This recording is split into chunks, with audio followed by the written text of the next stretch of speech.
pork adobo. It's 3 days before my birthday dinner. I am cooking my pork adobo 3 days before. That's intentional. It's really nicer kapag nanuot yung lasa sa pork. Oil. And then garlic.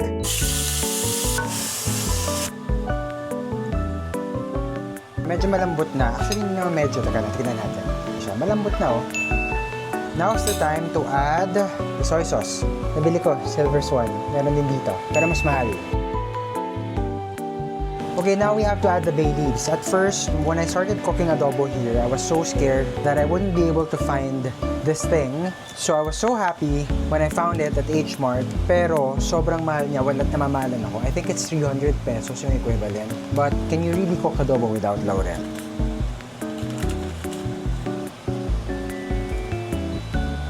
Peppercorn. Okay, now it's time to add